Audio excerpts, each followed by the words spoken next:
Bonjour et bienvenue dans cette présentation d'Orbit. Orbit est un jeu compétitif de pose ouvrier, gestion de ressources et placement pour 2 à 4 joueurs à partir de 14 ans pour des parties de 25 minutes par joueur. Chaque joueur habite un astre côtoyant une planète plus récente, plus imposante, qui exerce une telle force d'attraction que nos planètes vieillissantes commencent à se disloquer. Nous sommes donc contraints à exiler et cette planète centrale devient notre unique asile. À nous de purifier ces territoires en modifiant leur composition chimique initiale afin de les rendre habitables et bâtissables. Le plateau de jeu représente donc cette planète centrale avec autour son orbite matérialisée par une couronne rotative et de part et d'autre les plateaux personnels des joueurs représentant leur planète. Cette planète est constituée de plusieurs territoires contenant des cubes qui représentent les composants chimiques du terrain. Ce sont des éléments inamovibles propres au territoire et c'est cette composition chimique initiale qu'il va falloir modifier pour pouvoir purifier le territoire, c'est-à-dire le rendre habitable. Afin de compléter ces combinaisons chimiques, les joueurs ont à leur disposition des particules de matière matérialisées par des gemmes. Ces ressources, en orbite autour de la planète, peuvent être récupérées pour être réutilisées sur la planète. La purification de cette nouvelle planète commune est gérée par 4 agents géologiques qui émettent différentes récompenses et demandes auxquelles il faudra répondre au mieux pour espérer tirer son épingle du jeu. Ces demandes sont représentées par les cartes objectifs autour du plateau et les tuiles géologiques posées sur chaque territoire. La couleur de ces cartes et tuiles indiquant l'agence à l'origine de cette récompense ou demande. Une carte objectif est un objectif de fin de partie récupéré au prix d'une action, et un jeton géologique propose soit une récompense, un bonus, soit un aménagement à réaliser avec ces bâtiments et sera récupéré par le joueur purifiant le territoire le contenant. Enfin, le plateau personnel contient l'ensemble des actions réalisables par le joueur et représente sa planète en sursis. L'ensemble de la matière constituant cette planète est matérialisé par une pioche personnelle contenant des gemmes. La planète du joueur se disloque, ces gemmes vont donc s'amenuiser au fil de la partie, et lorsqu'une pioche sera vide, cela signifie qu'il n'y a plus de matière, que la planète est morte, déclenchant ainsi le dernier tour de jeu. Un tour de jeu va être constitué de 3 phases. Une première phase, simultanée, la dislocation. Le joueur lance le dé dislocation et retire de sa pioche personnelle autant de gemmes, autant de matière qu'indiqué par le dé et les place en attente sur sa zone dislocation. La deuxième phase, la phase principale, celle des actions. Toutes les actions disponibles sont représentées sur le plateau personnel des joueurs et chaque joueur va réaliser, à tour de rôle dans l'ordre du tour, une action en plaçant un pion action sur l'icône correspondante. Et cela jusqu'à ce que chacun ait joué ses 3 actions. L'ordre du tour est défini par la piste d'opportunité en bas du plateau joueur. Plus un joueur est haut sur cette piste, mieux il est placé dans l'ordre du tour. La troisième phase, la gestion des orbites, est une phase d'entretien pour préparer le tour suivant. L'orbite tourne, la couronne est décalée d'un cran dans le sens horaire, et chaque joueur dispose les gemmes issues de la dislocation, placées en attente lors de la phase 1, sur l'orbite en les égrénant dans le sens horaire. On constate donc que la dislocation des planètes vient alimenter en ressources le jeu en entrant en orbite. Puis chaque joueur récupère ses pions actions et, le cas échéant, les cartes objectifs qu'il avait réservées, et les cartes objectifs sont mis à jour.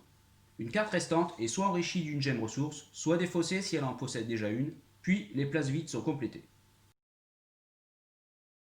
Un joueur a le choix entre 7 actions différentes. L'une d'entre elles permet d'activer un pionnier. Le pionnier est ce pion dont le rôle est d'aménager la nouvelle planète. Il peut se déplacer de territoire en territoire, ériger un bâtiment sur une jonction de territoire, activer le bonus d'un territoire purifié, et enfin purifier un territoire. 2 autres actions permettent d'utiliser le deuxième pion, la navette. La navette assure la logistique, c'est elle qui va pouvoir transporter, récupérer et distribuer ressources et pionniers. Une première action permet d'activer la navette, c'est-à-dire de pouvoir la déplacer aussi bien sur des cases orbites que sur des cases territoire et déposer, récupérer les gemmes ou pionniers sur les cases qu'elle traverse. Cette navette a 2 caractéristiques. D'une part, un stock limité ne lui permettant de transporter initialement que 4 éléments, que ce soit des gemmes ou des pionniers, et d'autre part, une consommation en carburant qui la limitera dans ses déplacements. La deuxième action navette va justement permettre d'améliorer une de ces 2 caractéristiques, permettant ainsi de transporter plus d'éléments ou de consommer moins de carburant. Une interaction existe entre ces pions. Si le pionnier se trouve sur la même case que la navette, celui-ci peut librement se servir dans la navette et donc prendre des gemmes dans le stock navette.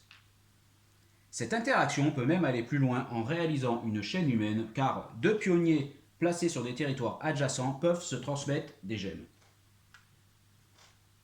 Enfin, d'autres actions permettent de produire de nouveaux pionniers, de produire des gemmes marrons servant de carburant, d'ajouter un marqueur sur sa piste d'opportunité, de gérer ses deux stocks, stock navette, stock planète, ou de récupérer une carte objectif.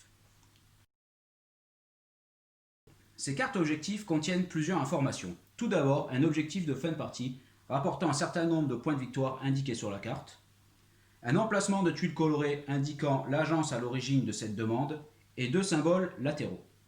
Si deux cartes permettent de reconstituer un symbole, le joueur en gagne instantanément le bénéfice. Gain de points de victoire, gain de pionnier, d'opportunité ou choix d'une ressource. L'une des principales actions à réaliser est la purification des territoires. Pour purifier un territoire, le joueur devra réaliser sur ce territoire une composition chimique stabilisée, ce qui se traduit sur le plateau de jeu par une combinaison de couleurs. Il va falloir réunir deux paires d'éléments, cubes ou gemmes, de deux couleurs. Le joueur peut utiliser gemmes ressources et cubes matière comme il le souhaite à partir du moment où au moins un élément du terrain, un cube, fait partie de cette combinaison. Le type de terrain créé sera fonction de la couleur du cube utilisé. Un cube blanc permet de créer un terrain blanc, terrain bactériologique. Un cube bleu permet de créer un terrain bleu, terrain aquatique. Par contre, le joueur purifiant un territoire doit également poser un marqueur opportunité sur ce territoire. Ce marqueur indique qu'il est le créateur de la purification, information utile pour certains objectifs. Ce marqueur est pris dans la piste d'opportunité du joueur, ce qui signifie que plus un joueur purifie, plus il descend dans l'ordre de tour de jeu. Purifier un territoire va avoir plusieurs intérêts pour le joueur. De potentiellement réaliser l'objectif d'une carte récupérée ou un aménagement, d'ajouter un nouveau pouvoir correspondant à la purification créée, mais avant tout de récupérer le jeton géologique présent sur le territoire. Ce jeton lui apporte soit un bonus one-shot utilisable à tout moment, soit un aménagement à réaliser lui rapportant des points de victoire. Un aménagement consiste à placer ses bâtiments adjacents à un certain type de territoire purifié, quel que soit le joueur ayant réalisé cette purification. On peut donc utiliser les purifications adverses à son propre compte. En outre, chaque jeton géologique récupéré peut être combiné avec une carte objectif s'ils ont été émis par la même agence géologique, autrement dit, si leur couleur est similaire.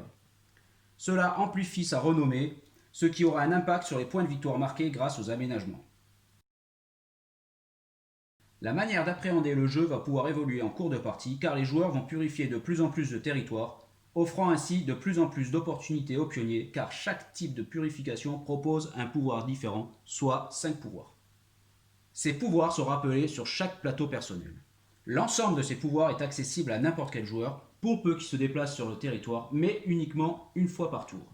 Par contre, un même joueur peut tout à fait utiliser plusieurs effets, d'autant plus que bon nombre d'entre eux sont complémentaires. Enfin, chaque joueur reçoit en début de partie 5 jetons amélioration qui permettent d'améliorer une caractéristique de son plateau. Un joueur peut à tout moment réaliser une amélioration en payant le coût en gemmes. Le jeton amélioration est alors retourné et placé sur le plateau. Le joueur peut dorénavant bénéficier de son effet. Ces améliorations peuvent, selon les cas, améliorer des actions existantes, amener un bonus récurrent ou agir sur le scoring final.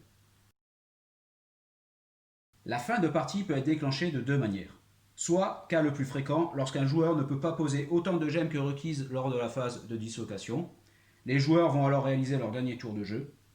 Soit, cas plus rare, lorsque plus aucune purification n'est possible. Les joueurs finissent alors le tour. Vient alors le décompte des points.